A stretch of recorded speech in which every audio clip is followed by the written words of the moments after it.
I'm happiest in the saddle. A fellow sportsman. I am an FBI agent. Great Scott! What do you say we cut the chit-chat? A-hole. Dogs and cats living together. Mass hysteria. Come with me if you want to live.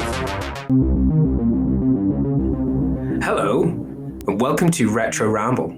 I'm Charlie McGee. I'm George McGee. And we are taking a recent ramble on a film that has come out recently. We covered the original in one of our episodes, Coming to America, with Eddie Murphy, James Earl Jones, Arsenio Hall. But this time we are going to cover the belated sequel that is Coming to America. Very hard to cover that orally. But George, aren't we? But this is something we don't do it a lot, but we're obviously doing it because we were hoping to cover this film at about the time when we did the Coming to America episode. That was the plan, wasn't it? Yes. That was my evil plan, was the fact it was supposed to be a very nice dovetail into the belated sequel. So it was originally scheduled to be released in December. Christmas. Obviously, that's when we released our Coming to America episode. So we did talk about it at the end, what we thought the sequel might be, and we did threaten that we might. We promised that we would watch it. And we'd come back and give you our thoughts. So that's all this episode is about, isn't it, George?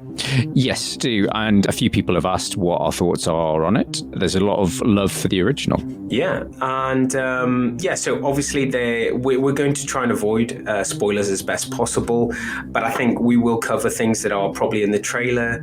I think if you were a fan of the original and you really want to see this film, you probably will have got around to seeing it. We are talking about a film that is out at the moment, so if you want to go in completely blind, maybe watch the film before listening to this. You have been warned. But I think it's safe to say, if you've seen Coming to America, or Crocodile Dundee 2 for that matter, there won't be that many surprises. Yeah, combine those two together and you've got the hybrid of this film. So, without any further ado, we will jump into this. It's, as I say, an abbreviated version of our usual show where we go back to films of yesteryear. This is the films of yesteryear coming back to bite us today. So it's the nostalgia train, baby. It's the nostalgia train. Gravy train with biscuit wheels. It's a streaming release. Come what may, this is the world we live in right now. We are still in the grasp of COVID, so we hope you're all safe and sound. But here it is. It's Coming to America. Recent Ramble. Enjoy the show. Enjoy.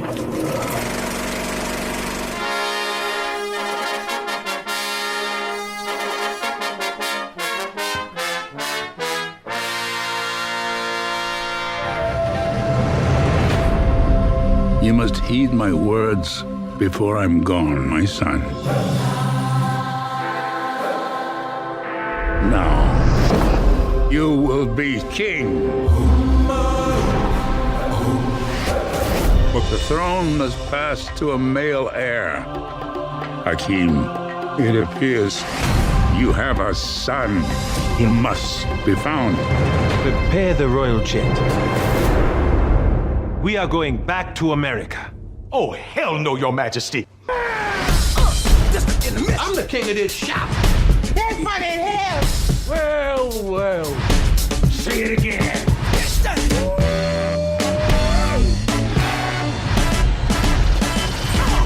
It is so good to see you. Well, I be damn. Look who done come up in here. Hey, escuta Quinte and Ebola. Famine and blood diamonds. Nelson Mandela and Winnie. Those hungry babies with the flies on the face. Hey, that's too much now. You stepped over the line. Now, we won't be talking that kind of shit about the hungry babies. You're going to have to get out of my chair. Politically incorrect. So what you doing back here, Hotel Rwanda? I'm back. Say it again. So, George, I could say, how did we get this film? We know it came from the original we covered. So why did we have to wait so long? Well, that's a funny one. I would have, in my head, I always thought that it was something that was always talked about because, as we touched on in our episode, for Coming to America, the original was. Just got to say it quicker. So it's Coming to America and Coming to America. Good work. Christopher Walken / Lionel Hutz. There's Coming to America and Coming to America. That's all how you say it. So yeah, I would have assumed that there was always plans for a sequel because the original was so successful. It was one of the biggest box office hits of 1988, and as we discussed on our episode, grossed over 300 million, and that was a big deal back in 88. But I was watching a really good interview with Eddie Murphy on the Jimmy Fallon show. I got confused because I watched Wesley be interviewed on Jimmy Kimmel, and then I watched Eddie be interviewed on Jimmy Fallon. And he was telling Jimmy Fallon that there was never an intention to do a sequel, well, not immediately anyway. And it was, out of all of his films, he said it was the most cult. It became the most cult of his films. So he said, in terms of the legacy of it, the quotes, the characters. So he's, talking about like people taking, the inspiration for Sexual Chocolate. People had like named their bands. Jackson Heights own Mr. Randy Watson.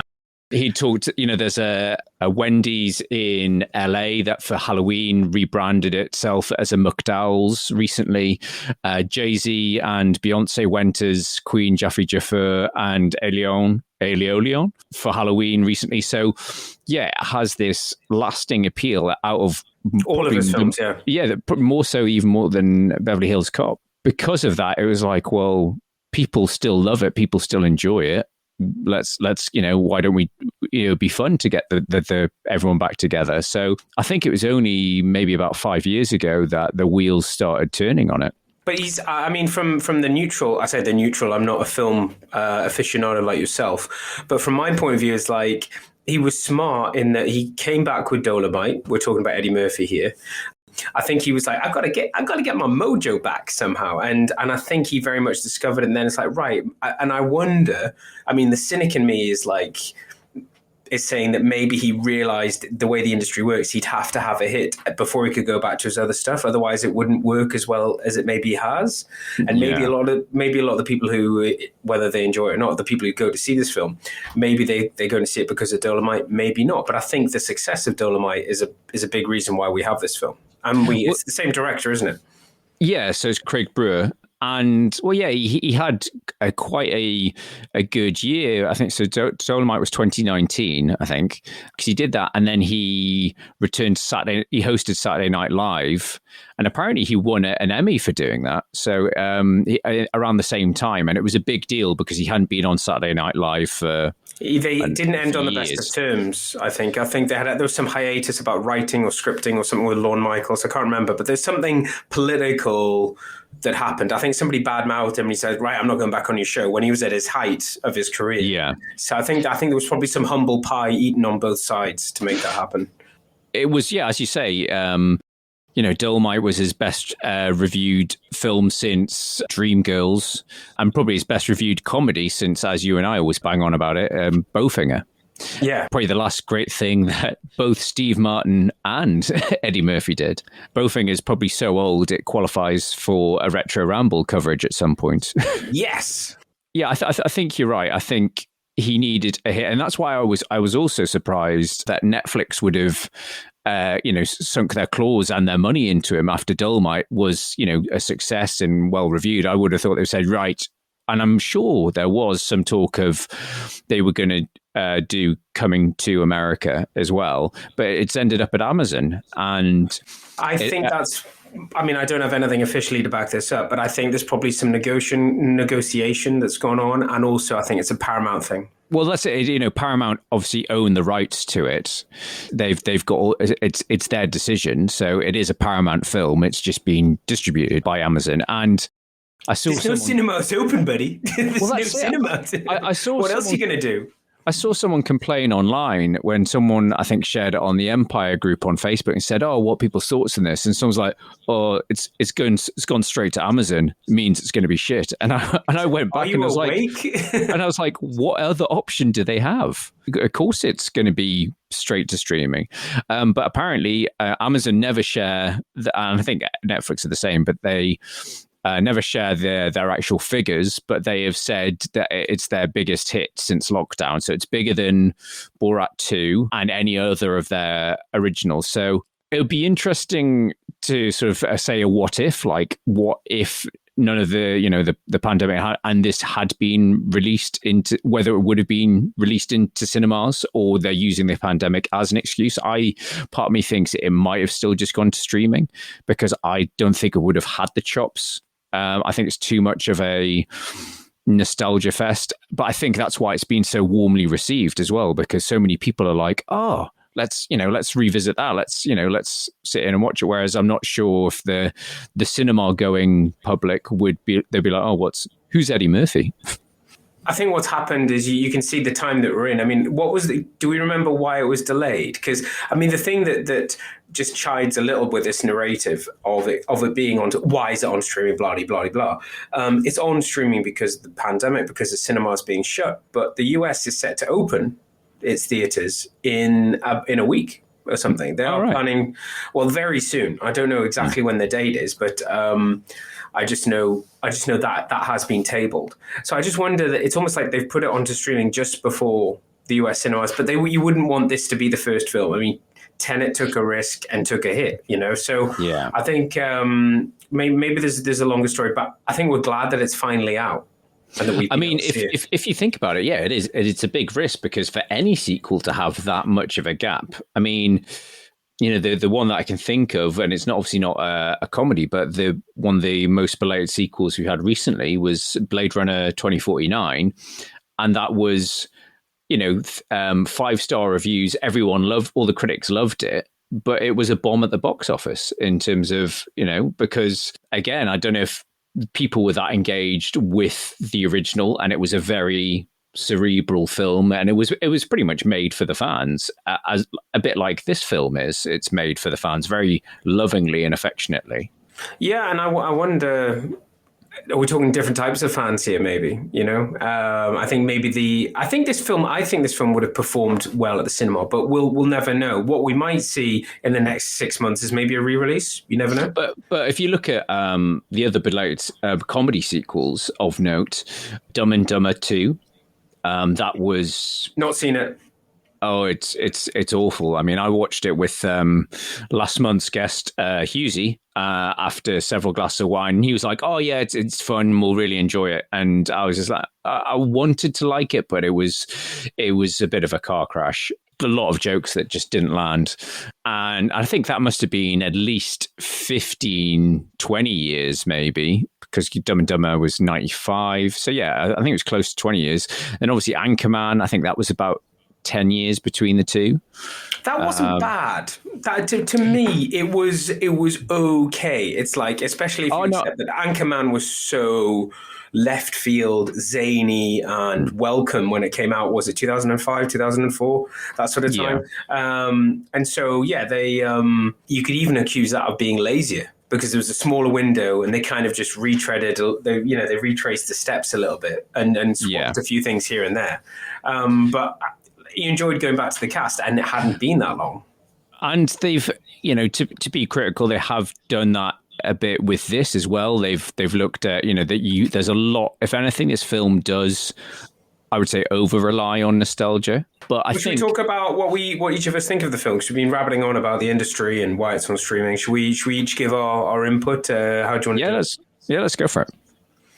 Well, I'll go first. Because George has filled us in on how we've had to wait for this film. So, newsflash, George and I watched this together. Yes, I managed to get into the UK, and after 4 COVID tests and rebooking flights here and there, I was able to stay and get back to where I live. So we watched this together, listeners. Yeah, and I think that was a bit of a highlight for us both, wasn't it, George? Just to sit down and... Definitely. I mean, I would obviously, a lot of people would say having 4 COVID tests just to watch Coming to America is a bit of a bit excessive, a bit extreme. But no, it was really nice, because I don't think it would have been the same if I'd watched it with my wife, because I don't think she holds the original with as much as affection as you and I. And she's not part of the cult following, is she? No. I think I said we at the end of it, we were kind of on the same page. I think we agreed on the same things. For me, it passes the 5-laugh test in terms of comedies set out by Mark Kermode, and it is an enjoyable romp to go back. Does it rely too heavily on the nostalgia and the cameos?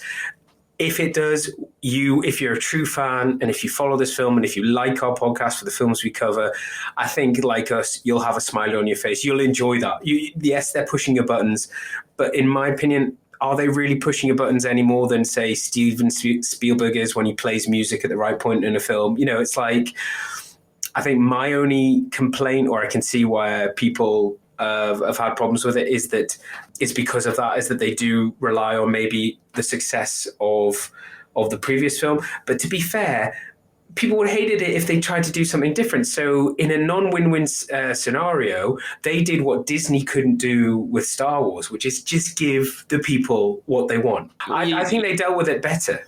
You're damned if you do, you're damned if you don't. And as you said, that Star Wars analogy is perfect. The Force Awakens is pure fan service, pure nostalgia rush, and a very similar model to this. The Last Jedi, let's try something different. Let's try. No, don't do that. That's failed. Oh shit, we have to go and do it again. Let's do it again. Make it even worse. Who was the bad guy from the original films? Yeah, bring him back. He's back. Bring him back. A point which the baton you can pick up, dear brother, is I would say 7 out of 10 generally for me. I think we don't do ratings on the show. We don't do ratings on the show, yeah. So it's good. But yeah, I think we both felt is that there's just glimpses in the film of the Eddie Murphy that we know and love, the guy who carried that first film.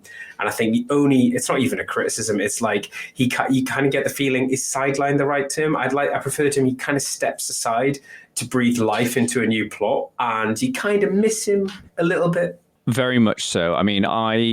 It's kind of linked into the theme of that, sons becoming their fathers. And it's a weird one. It's like, as Eddie Murphy said, one of the challenges of making a sequel is that, the first one's a fairy tale and it ends on a happy ending. Where do you go from there? And that's why it kind of makes sense to say, okay, well, make it about, his son, him becoming a father. And yeah, it's interesting to see that, Prince Akeem, for all his forward thinking and being a very, noble guy in the first one, is kind of fallen into that rut of, everything has to be, tradition. And yeah, he's repeating the sins of his father effectively.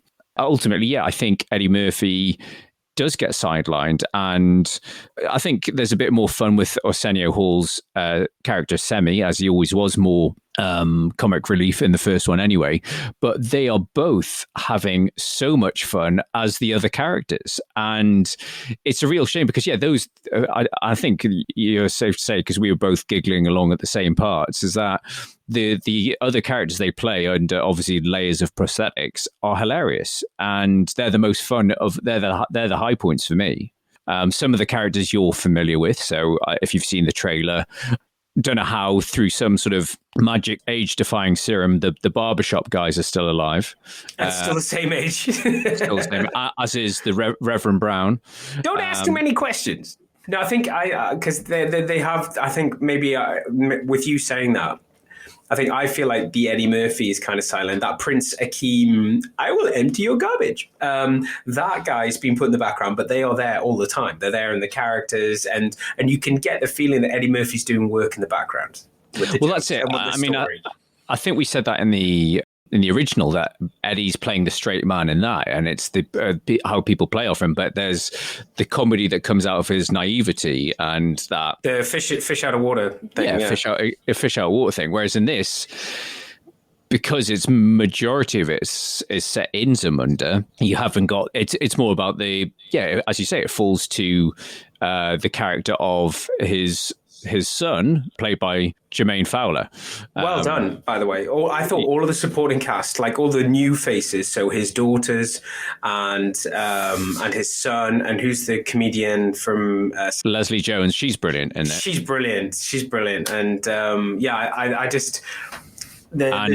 Charlie, how she's used in the film as well. I just thought the whole thing between her and being I think I've read in one of the reviews, we'll get onto the critic reviews in a minute. She's the wacky uncle in this, Yeah. But she's brilliant. And the one person that we both loved and have always been a fan of is Wesley. Wesley is amazing in this. Give that man just make, like, can we just have, those Martin Lawrence and Eddie Murphy films? Can we just swap out Martin Lawrence for Wesley? Just make more films with Eddie Murphy and Wesley. Wesley's comic timing, I think he's discovered it. We saw it in Dolomite, and it's back. He's brilliant. Just give him more stuff. Give him more stuff. He must be hearing this right now from his agent. Wesley, all I'm getting is comedy scripts. Well, no, it's really interesting because it's something that Eddie Murphy brings up in this Kimmel interview. He says that originally Eddie Murphy himself was due to play the evil general.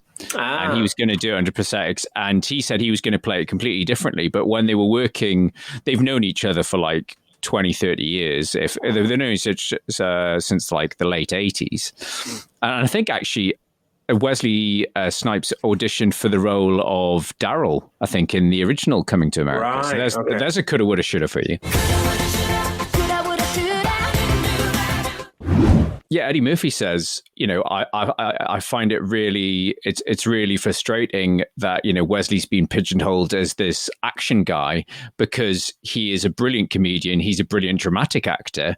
And he said, we had so much fun working together on Dolomite. I was like, we've got to get you in Coming to America. And he said he did such an amazing job with the general, made it his own. But yeah, it's Jackson Heights own. No, Jackson Heights own. But yeah, something that you and I have been saying. We talked about this in Demolition Man. That funny. Wesley Snipes is a very funny guy. He's got very good comic timing, and yes, obviously the guy's had a bit of an up and down career. But he is amazing in this, and yes, I say let's put him in more stuff, please, Hollywood, because he's great. He's having a great time. Arsenio Hall's having a great bastard son. No, I mean he's having a great time. He's the best, and that joke doesn't get old throughout. You'd think it does, but well, it didn't get old for us.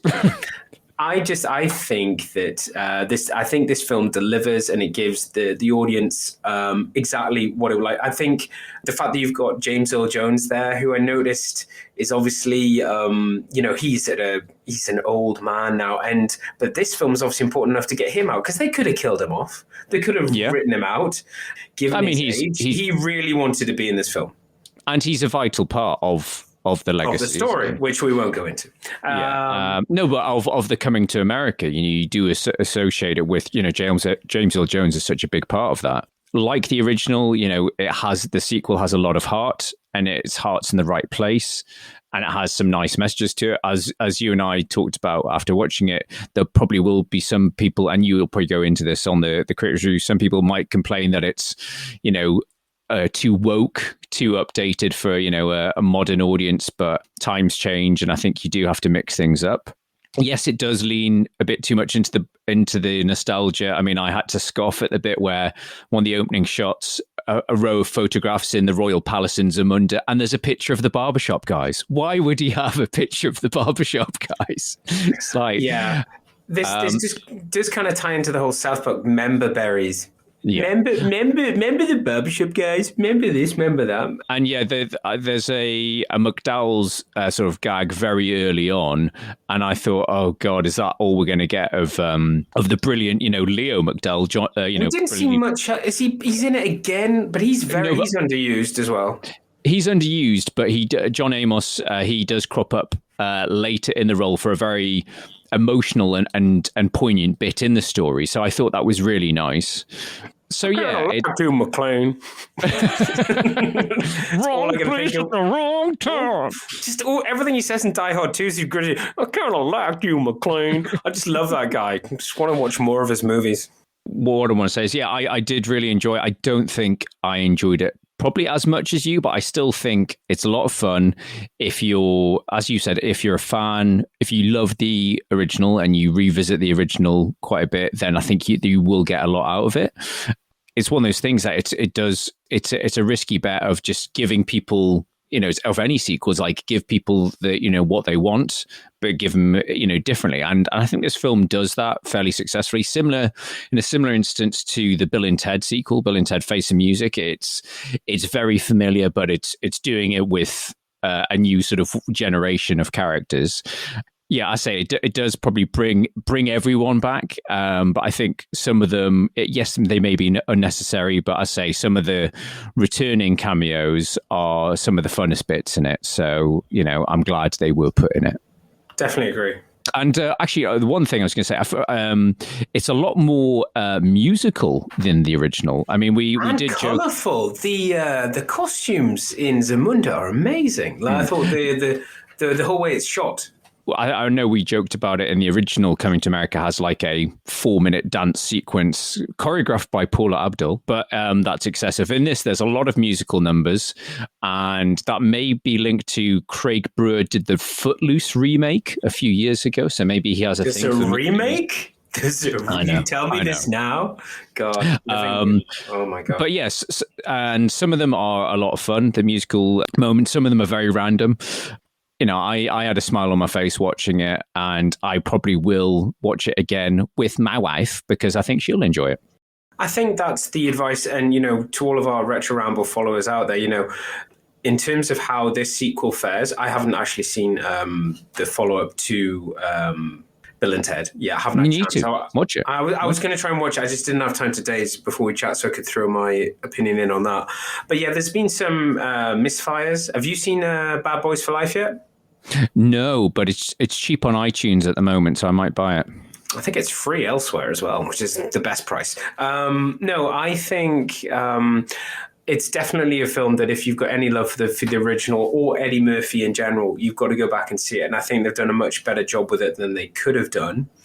And I think it definitely services the fans. However, the critics don't. It's one of those, George. You can probably explain this better than me, but I've done some sleuthing today online because I wanted to get my thoughts together for recording with you tonight. And once I'd done that, I then went and looked on the glorious internet to see what they thought. And there, it's black and white, night and day. You've got the critics that are saying that it's a pedestrian look back, relies too much on nostalgia, pretends to be woke but isn't really, gives nods to trending topics, blah, blah, blah, blah, blah, blah. And then you've got all of the people who watch the original, i.e. the fans, who love it.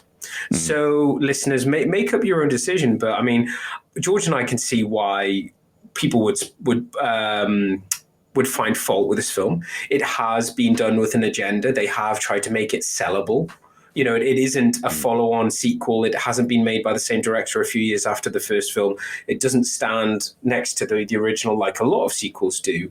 This is another run at it from another era, from another century, if you will. So, and I think if you're coming to this like whether you're a few years either side of George, you're in your 30s, your 40s, whatever, you watch this film, you're going to go back, you're going to enjoy it. There's enough in this film to make it a worthwhile. In the time of COVID, you can't go to the cinema and watch this at the cinema. Maybe you'd think twice, but it's there on your streaming device. And this sort of look back to this time and the effort that's obviously clearly got into it by Eddie Murphy, I think, going back to that point of him being sidelined, he has strategically placed himself in this film in a certain way because he wants it to be a success. He doesn't want it to be about him. And the other thing which maybe I'm forgetting this, George, there's zero reference to Soul Glow, is there? No. Apparently, I haven't managed to read up on this properly, but I think they had written there was a joke regarding Daryl and Soul Glow and Eric LaSalle. I think he wasn't interested in reappearing. Do you want to be that loser? You know that one role where you were the loser? Do you want to go back to it? Do you want to reprise that role? So yeah, George, it's one of those where the fans say one thing, and I've only read about 7 or 8 reviews, but I've only read 7 or 8 critic reviews, to be fair, and I've got 7 or 8 critics giving it 5.5 to 7 out of 10, and then you've got all the fans saying loved it. Reminds me of why I like the original. Who's right? Yeah, I mean, I think comedy is obviously subjective, and comedy films rarely score highly. So Empire Magazine gave it 3 out of 5, and I think it's very rare for a comedy to get higher than that. I mean, I think it has to have a bit, something a bit more to it. But I think that's a fair appraisal. each their own. Make up your own mind. We enjoyed it, and we hope you do too. And we hope you've enjoyed listening to our thoughts on it. But it'll be interesting to see. I say this has been such a big hit for Amazon. Whether will there be more sort of revisits to Eddie Murphy's career? So I know there's been. Please do not make a remake of Trading Places. They lived happy ever after on the Caribbean island. End of story. No, but I think Beverly Hills Cop 4 has been bubbling around for a while. I think that was going to be a Netflix exclusive. I think Netflix may have the rights to that. So maybe they were like, okay, you can have your Coming to America. We'll have Beverly Hills Cop 4. So I think that's still maybe I don't know if it's in production, actively in production, but it's still floating around as far as I know. Okay. Well, it's going to be very interesting to see what happens. We're supposedly going to be getting cinemas opening over the coming months. This is going to be a sink or swim time for the industry. But let's maybe I just know what studios could do this. I mean, Paramount were talking about Sonic the Hedgehog, which I've only seen 25 times this month, thanks to my son. That did pretty well. And it was the last big release Paramount had before pandemic hit, and they shut all the cinemas. But because it performed quite well and it did well on the streaming, they were considering, before we got locked down again recently, they were actually considering doing a re-release of Sonic, because they were like, it had its tail, pun intended, cut off just as it was being released. And so if they thought that about Sonic, maybe they might think that about Coming to America. If it does well enough on Amazon, maybe we'll get the chance to see it in cinemas in Europe. It's going to be an interesting time to see all these films that have been released straight to streaming, premium video on demand, stuff like Wonder Woman 1984, and that's the sort of the biggest one I can think of. That because Netflix is buying cinemas. They are buying cinemas in America. Yeah. Yeah. So be interesting, because I'd love. I can't remember. Was it called? Oh, I should really remember the name of it. The Chris Hemsworth, John Wick in the military film. It's something like Extraction. I'd love to see that in IMAX. That was such a good film. That was a good, fun sort of actioner. They're planning to do more of those. So, hopefully, because it seems like some of them do get a limited cinema release. I don't know if it's more of a London thing or like a key cities. In London. In fancy London town. You London folk with your monocles. So that is our recent ramble of Coming to America, the sequel. Please check out our Coming to America podcast, which is episode number 56. So yeah, that's our recent thoughts on it. Are we going to talk about what we've got coming up, George? I think It's going to be another big name, somebody who's so big he's got his own font for his movies. Who is it, George? Yes, we're back in Stallone. We're back in Stallone territory with Die Hard on a Mountain. It's Cliffhanger. And we're going to be nice to Stallone this time, because this is a film we've got a lot of love for. Hey, it was back in '93 when Stallone needed a hit, and he came back big with both Cliffhanger and Demolition Man. What a year for him! Wow. Now I'm looking forward to this. There's probably going to be a few John Lithgow impressions to be had. And a few Sylvester Stallone. No, I'm looking forward to this film. And obviously, don't forget that EastEnders' own Craig Fairbrass is in it as well. I used to play soccer. Yeah, we've got him. I mean, George and I did consider the idea of doing a back-to-back episode where we also cover Ace Ventura 2. But I think we'll just talk about the jokes that it makes of Cliffhanger. So looking forward to covering that. That will probably be out soon. Is probably the most exact day we can give you on that. But we hope you enjoyed the recent Highlander episode. If you haven't checked that out, please give that a download. Anything else worthy of mention, George? Follow us on Facebook, Twitter, Instagram, our website, our shiny, fairly new website, retroramble.blog. All our previous episodes there. There's some funny videos, the occasional article. And please, if you do enjoy this show, please share with like-minded people. Shout it out as you're walking down the street. I love Retro Ramble. Just don't say anything else, or just shout it out when you're on a crowded bus. See how it trends. That was our recent ramble. We don't do these all the time, but when they tie into a film that's right in our wheelhouse, then we had to cover it, didn't we? But on that note, if there is a new release or a fairly recent film that you would like us to cover, by all means, let us know. Absolutely. I'd love to put some thoughts down on paper about I've only been watching kids films, to be honest, but no, I would like to watch some adult films. Not those you mean like no sexy. Can you put porn back on my telly? not those sort of Debbie Does Dallas. No, not those sort of adult films. No. Anyway, I'm just gonna go and watch an adult film. No, I mean anyway, I have been mostly Charlie McKee. And I've been mostly George McGee. We have played other roles, and we'll see you next time. Bye-bye. Bye-bye.